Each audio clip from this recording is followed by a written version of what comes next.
नमस्कार दोस्तों। कहते हैं कि नशा ही शिरधों द्वाराम।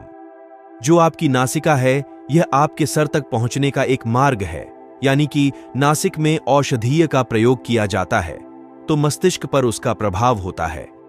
पैरों के तलवे में तेल का प्रयोग किया जाता है तो अच्छी नींद आती है। योगी हस्त मुद्राओं का प्रयोग करके अपने मन को शांत कर लिया करते हैं। इससे समझे कि आपका शरीर आंतरिक तल पर एक दूसरे से संबंधित है। एक स्थान पर आप किसी औषधि का प्रयोग करते हैं तो उसका प्रभाव दूसरे स्थान पर पड़ता है। इसी सिद्धांत के आधार पर मैं आज के विषय को समझने वाले हूं और आज का हमारा विषय है नाभि पुरण, यानी कि नाभि में तेल का प्रयोग करना। नाभि में तेल का प्रयोग करते हैं तो किस प्रकार से आपका पूरा शरीर और विभिन्न स्थान उससे प्रभावित होते हैं, क्या क्या लाभ होते हैं, किन लोगों को लाभ होते हैं, कैसे प्रयोग करना है, कौन सा तेल प्रयोग करना है, सभी विषयों को हम समझेंगे। एकाग्रता पूर्वक देखें। सबसे पहले समझते हैं कि ये किस प्रकार कार्य करता है। तो जो आपकी नाभि है, योग सिद्धांत के आधार पर इसको 72,000 नाड़ियों का केंद्र बताया गया है, यानी कि ये एक ऐसा केंद्र है जो सबसे अधिक नाड़ियां से जुड़ा हुआ है। तो ये जो नाभि है आपके पूरे शरीर से संबंधित है। तो जब आप नाभि में तेल का प्रयोग करते हैं तो उससे पूरे शरीर की जो नाड़ियां हैं वो उससे पंडित होती है और पूरे शरीर में ठीक प्रकार से ऊर्जा का संचार होता है। आप ऊर्जावान अनुभव करते हैं और भी जो लाभ होते हैं उन्हें आप इस प्रकार समझे। सबसे पहले लाभ होता है, नाभि में तेल का प्रयोग करेंगे तो जठराग्नि बढ़ती है। जठराग्नि एक अग्नि होती है जो कि आपके पाचन में कार्य करती है। जब आपकी जठराग्नि मंद हो जाती है तो आप जो भोजन करते हैं उसका पाचन ठीक प्रकार से नहीं हो पाता है। शरीर में वो लगता नहीं है, भूख कम हो जाती है, भोजन सड़ना शुरू हो जाता है पेट में। तो नाभि पुरण से जो ये जठराग्नि है ये बढ़नी शुरू हो जाती है और भोजन आपके शरीर का हिस्सा ठीक प्रकार से बनता है। जब भोजन ठीक प्रकार से पचता है तो उससे जो पंचक रस है वह ठीक प्रकार से निकलते हैं और आपके शरीर में पोषक तत्वों की आपूर्ति होती है, जिससे कि शरीर के विभिन्न संस्थाओं पर, पूरे शरीर पर उसका प्रभाव होता है। दूसरा प्रभाव आप समझे कि जो नाभि में तेल का प्रयोग करेंगे इससे अपने व्यू संतुलित होती है। अपने व्यू आपकी नाभि से नीचे के क्षेत्र में कार्य करने वाली व्यू होती है। नाभि के नीचे यानी कि जो आपका पेल्विक करण है वहां पर वह कार्य करने वाली व्यू है और यह जो व्यू है यह मल्लों के निष्कासन से संबंधित है, यानी कि आपके शरीर से टॉक्सिन्स को बाहर निकालना के लिए यह कार्य करती है। तो जिन लोगों को कॉन्स्टिपेशन होता है, ठीक प्रकार से मल क्रिया यानी कि मानों का निष्कासन नहीं हो पता है, पेट अच्छे से साफ नहीं हो पाता, उनके लिए बहुत उपयोगी है। रिप्रोडक्टिव सिस्टम से संबंधित जिनको समस्याएं रहती हैं उनके लेकिन ये उपयोगी है मेंस्ट्रुअल साइकिल में। जो महिलाओं को अत्यधिक वेदना होती है, दर्द होता है, कम होते हैं, कोई ऐसी समस्या रहती है, उसमें भी ये उपयोगी है। और मूत्र विकार, यूरिन से संबंधित कोई समस्याएं अगर किसी व्यक्ति को रहती हैं उनमें भी उपयोगी है। तो ये अपन व्यू को संतुलित करते हैं और इससे विभिन्न प्रकार के फायदे मिलते हैं। साथ ही साथ नाभि पुरण से आपकी त्वचा अच्छी रहती है। आपने सुना भी होगा कि आपके अगर होंठ फटते हैं तो आप नाभि में तेल का प्रयोग करें, यानी कि जो स्क्रीन के ड्राइनेस है वो समाप्त हो जाएगी।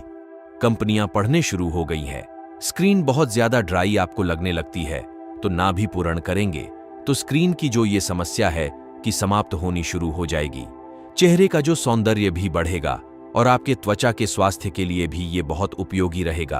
तो नाभि पुरण से जो त्वचा है वो अच्छी रहेगी, आपको इससे बहुत अच्छे लाभ मिलेंगे। आगे बढ़ते हुए समझेंगे मानसिक प्रभाव क्या होते हैं। हमारे योग सिद्धांतों में कहा गया है कि जो हमारी नाड़ियां हैं, ऊर्जा पाठ है, प्रमुख नाड़ियां, टेढ़ा पिंगल शुमन के सिद्धांत के बारे में तो आपने सुना ही होगा, उसके विषय में बात नहीं करेंगे। लेकिन जो हम कहते हैं कि दूसरी जो नाड़ियां 72,000 नाड़ियां है, जब ये रुक जाती है, अवरुद्ध हो जाती है तो इनमें प्राण का संचार ठीक से नहीं हो पाता और जब प्राण का संचार ठीक से नहीं होता है तो आपको आलस्य अपने लगेगा और ऊर्जा की कमी अनुभव होगी और आपके मस्तिष्क पर उसका प्रभाव पड़ेगा, क्योंकि ये जो नाड़ियां हैं ये सीधे तौर पर दिमाग से संबंधित है और जब आप नाभि पुरण का अभ्यास करते हैं तो ये नाड़ियां संबंधित होती है, आपके प्राण का प्रभाव ठीक से होता है और इसका प्रभाव आपके मस्तिष्क पर भी पड़ना शुरू हो जाता है। ऐसा आप स्पष्ट रूप से समझे तो अगर किसी व्यक्ति को चिंता, तनाव, एंजाइटी, डिप्रेशन जैसी स्थितियां रहती हैं, वो नाभि पूरण का अभ्यास करते हैं तो उन्हें भी इससे अच्छे लाभ देखने को मिलेंगे। अब आप समझे कि ये किन लोगों के लिए उपयोगी रहेगा। अभ्यास विशेष रूप से तो जिन लोगों की प्रकृति वात है या फिर पित्त प्रकृति है, उन लोगों के लिए बहुत ही उपयोगी अभ्यास रहने वाला है। वात प्रकृति का आप अर्थ समझे कि जिनको ब्लोटिंग बहुत ज्यादा होती है, स्क्रीन ड्राई रहती है, आंखें कमजोर होने शुरू हो गई है, जोड़ों में दर्द जिनके रहता है और बाल जिनके झड़ना शुरू हो गए हैं, ऐसी स्थितियां अगर शरीर पर दिखाई देती है तो समझे कि बात प्रकृति है। वो समझे कि एसिड बहुत ज्यादा बनता है। अगर वो थोड़ी भी मिर्च मसाले वाली चीज ग्रहण करते हैं तो उससे भी बहुत ज्यादा उनको दिक्कत होती है, समस्या होती है। बाल उनके सफेद होने शुरू हो जाएंगे, आंखों की कमजोरी भी होगी और उनको पाचन से संबंधित अल्सर जैसे विकार भी काफी घूरते हैं। तो अगर ऐसी स्थितियां हैं, एसिड बढ़ा हुआ है, तो पित्त प्रकृति आपकी है। उस स्थिति में भी जो नाभि पूरण का अभ्यास है ये बहुत उपयोगी रहेगा, क्योंकि ये स्पष्ट रूप से कहा जाता है कि वात और पित्त प्रकृति में आप घी या तेल का प्रयोग करते हैं, चाहे वो शरीर पर लगाने के रूप में हो, अभ्यंग करने के रूप में हो, नाभि पूरण करने के रूप में हो, या फिर आपकी डाइट में आप तेल को, घी को ऐड करते हैं। तो वात की स्थिति में और पित्त की स्थिति में आपको अच्छे लाभ देखने को मिलते हैं। जिन लोगों की प्रकृति कफ है, यानी कि शरीर में म्यूकस बहुत अधिक बनता है, शरीर भारी है, आलस बहुत अधिक आता है, ऐसे लोगों को ये बहुत ज्यादा लाभ नहीं देगा। लाभ हो सकते हैं, लेकिन विशेष तेल का प्रयोग करने पर कौन से तेल का प्रयोग करना है आगे समझते हैं। तो आप आगे बढ़ते हुए ये समझे कि किस समय पर अभ्यास करना है। तो आपको जो अभ्यास करना है वह सुबह के समय ही सर्वश्रेष्ठ रहेगा। आपको शौक आदि से निवृत्ति होने के बाद, फ्रेश होने के बाद भूमि पर लेट करके ये अभ्यास करना है खाली पेट। प्रातःकाल तो ये सबसे अच्छा समय है।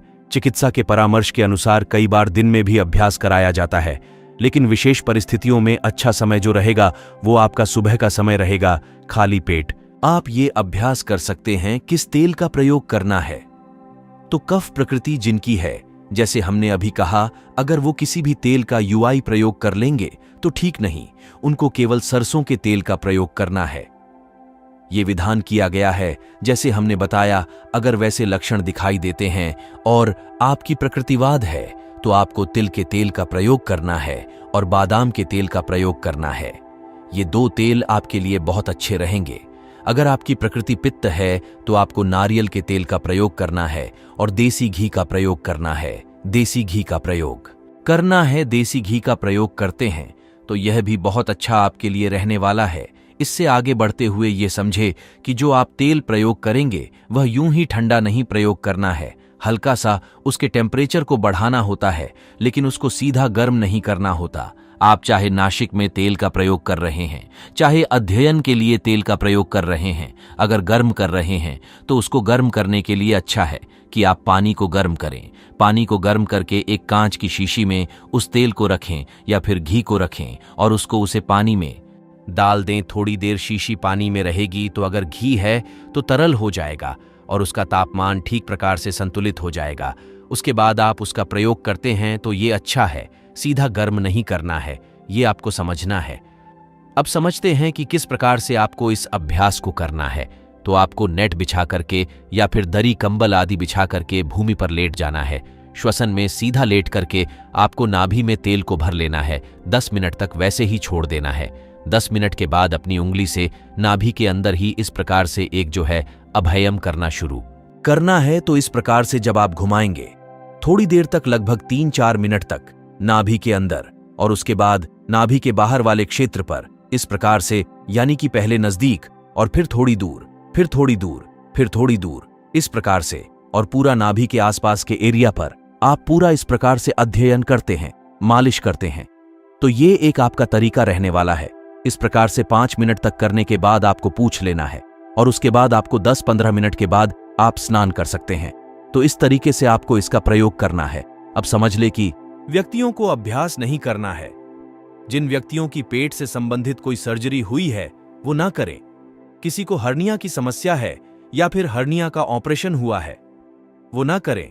किसी को अल की गंभीर समस्या है वो व्यक्ति भी ना करें। और प्रेगनेंसी के टाइम पर नाभि पूरण का अभ्यास ना करें।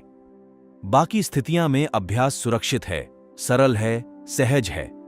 घर पर आज खुद से कर सकते हैं और इससे ये जो विशेष लाभ मिलते हैं वो प्राप्त किया जा सकते हैं।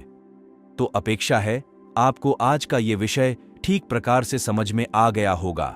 अगर कोई प्रश्न है तो कमेंट के मध्य से भेज सकते हैं, भविष्य में उन पर भी मार्गदर्शन किया जाएगा। अगर योग में आप रुचि रखते हैं और योग को विस्तृत रूप से समझना चाहते हैं तो लॉग इन को सब्सक्राइब करना मत भूलना।